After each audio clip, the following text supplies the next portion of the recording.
What midterm drubbing? Well, White House Press Secretary Josh Earnest making headlines after claiming President Obama is more in control now than before the midterm elections when Democrats still controlled the Senate. He tells Politico, quote, "There's no question that, frankly, the Republican disorganization has put them at a strategic disadvantage in interfacing with the White House and has contributed to this dynamic of White House being the only one and the only one that's on offense." And Guy, I agree with Josh Earnest on this. I mean, you look back to the 1990s. It was the Clinton White House that was on defense because of Newt Gingrich and Republicans putting the contract with America out. Now Republicans are just playing defense, reacting to the White House. He's right.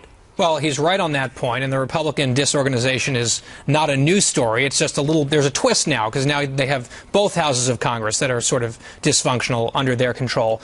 But I also think there's something to this. When they say that Obama's more in control now than ever, there's another element of truth. We're agreeing very much with the White House here, because there have been quotes in the press, in the New York Times, saying that the president felt liberated by the Republican landslide victory last year. He felt liberated because no longer did he have to worry about vulnerable purple state or red state Democrats and how the voters might react. He can just basically do whatever he feels like at this point by executive order and say, try to stop me, try to sue me, I'm pursuing my agenda, How is that good different? luck. But because he I mean, now he has an excuse. Well, no, but it is different because keep in mind the big controversy over immigration and the policy that he's instituted by fiat. He waited until after the election to do that because he didn't want to damage members of his own party in the election. Now that's in the past, rearview mirror, he is in the driver's seat, whether he has the authority to or not. And Harris, remember we were sitting here talking about this, and I thought politically the best thing for President Obama would be for Republicans to win the House and the Senate, because then he can do what he always does and say,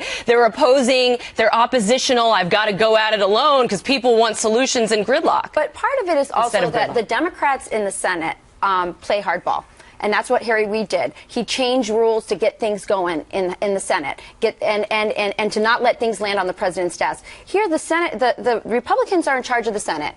They only need 51 votes to change the rules so that they can break that 60-vote cloture that it requires to get a bill, a vote on a bill. So why don't they change the rules? It's sort of like they play by softball and the Democrats play hardball. And remember, they told us that if people voted for the Republicans in November, they would get bills onto the president's desk so he could veto or not veto them. That's not happening because they're playing softball. They're also not going to. They're not going to do the nuclear option. I mean, they're going to want to pull the trigger on that at some point. And I think Republicans feigned wounded does when Harry Reid finally went through with that. But I agree with you that they are totally playing defense, and they're getting played by the president. Yeah. And I blame John Boehner and Mitch McConnell because they have so much strife within the party, and they are not doing a good job of rallying their troops if, in fact, they want to get legislation passed. The president's going to veto it. And I would say, and on behalf of the American people, I will say this today. Please speak for us. Absolutely, Harris Faulkner. Pass some stuff that people want to see. Go ahead and get the veto on Keystone Pipeline and fix criminal justice. Criminal justice reform could be a huge winner for the Republican Party. We talked about this, Harris. They have a tremendous opportunity to pass a lot of legislation. They have the majority. We know that when we're explaining, we're losing as a party, and that's what they're doing.